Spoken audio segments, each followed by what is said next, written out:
Hi everyone. All of you knows that we can speak, right? When we speak, we make a sound, high-pitched or low-pitched. I'm speaking high-pitched, yeah. And other things make sounds too. Like for instance, I have my glasses here and a pencil. I'm going to hit my glasses. Did you hear the sound? It's a click. If you try hitting with a pencil for other materials, it will make a different sound. If I hit a book,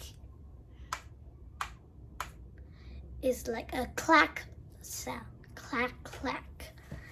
And if I hit this elastic band, it makes a very soft sound, so soft that you could not even hear it. It's very, very soft. Yeah. Speaking of sounds, can you guess today's topic? Yep, it's about sounds and vibrations. Here, you can see there's a center picture here. It's the picture in the center. Here is the source of sound, where the sound came from, and these curvy shapes are the vibrations. My mind map or my presentation has got 4 parts. They are called how does the sound travel, measurement, mediums, and vibrations, the last one. So, how does a sound travels? You might be probably thinking that. Simple. The sound travels from a source to our ears and to our brain. It's not that easy. First, it comes from a source. Like I'm speaking is also a sport. A source. And then the vibrations from the sound travels through the air particles or the gas particles and mix together to make a particle vibration thingy. And then these particles travels to our ears, through our ears, and then send the sounds to our brain. So we know that there's a sound coming. Okay, so do you know the measurement of a thing? It's centimeters or meters or kilometers, right? What about the measurement of temperature? It's degrees Celsius. So what is the measurement of sound? It's called decibels, or dB for short. B with a capital B. With a lowercase d. Remember that. When a plane is ready to fly to the air, it is about 140 dB.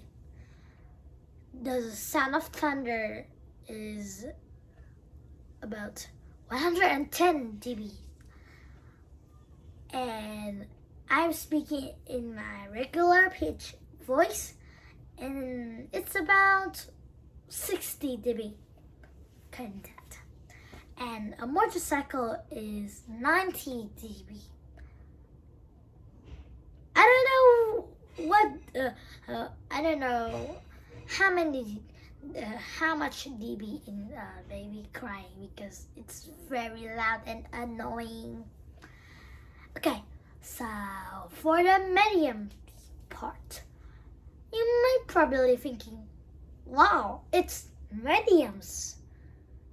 In the middle part, in the center part, it's not like that, meaning mediums means materials. They are the materials that the sound travels through. Some materials like plastic, paper and wood and rock or steel or metal. They are solid materials and sound travels through solid best. Why? Well, because do you know the Native Americans? They live in America, the United States, yeah. And they used to put their ear to the ground where it's solid to hear, to hunt or to stay away from bad people. Yeah, the white people. Why? Because if there are more particles in the place, the sound can travel better. Okay, so I will take an example. If do you know the tin can telephone? You tie a string with the tin can with two tin cans, and it makes a very stretchy telephone. And if we use the telephone to communicate, it has to travel through the string to get to the other side, right? But when we speak through the air, the sound is much less well. The worst way to hear the sound the best. And of course, liquid is less well than solid. Remember this sentence. The sound travels through the solid materials best, less well through liquids, and worse through air or gas. Okay, we are finished with the sounds part. But what about the vibrations? We are going to learn them here. Okay, so we cannot see the vibrations, but we can feel them. Maybe you didn't understand it much. Okay, I'm going to take some examples of vibrations. Can you hum a tune? I will hum that Incy Spider. And I'm going to touch my throat with my finger.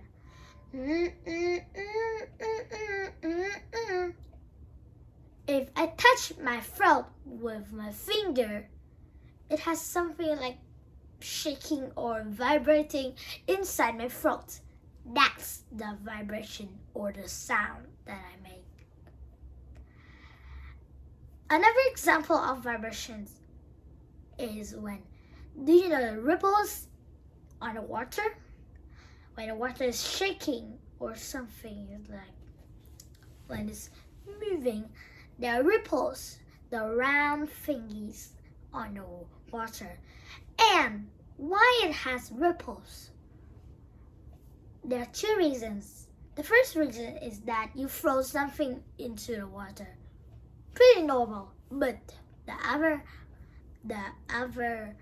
thing is like when we make a noise inside the water, it makes ripples because the vibrations travels through the water and into the surface of the water or the waterline, it makes ripples. It's sort of like vibrations.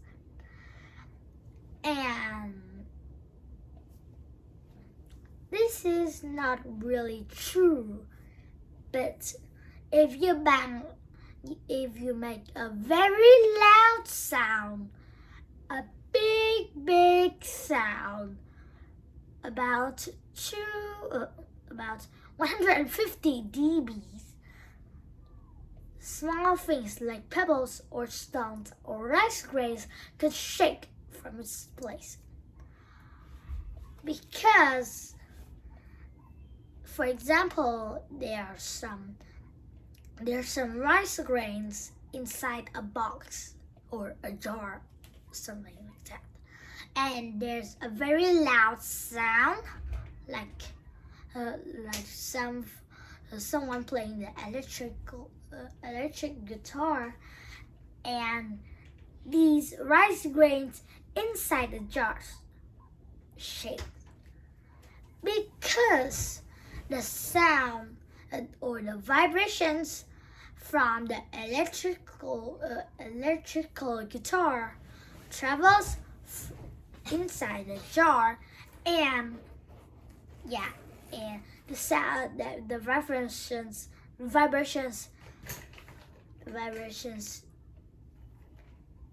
touch or hit the rice grains, and the rice grains move just like the ripples on the water. So that's all I know about sounds and vibrations. You can learn more about them by reading books like this one, Junior Illustrated Science Dictionary. There are many contents here and many useful facts about science. And of course, you can learn about sound and energy in here, or food groups, remember? Or let's see, materials, changing states, or matter is very interesting and useful. Or instead of reading books, you can simply go to the internet and learn more about sounds and vibrations. Thank you for listening. Bye bye. See you next video.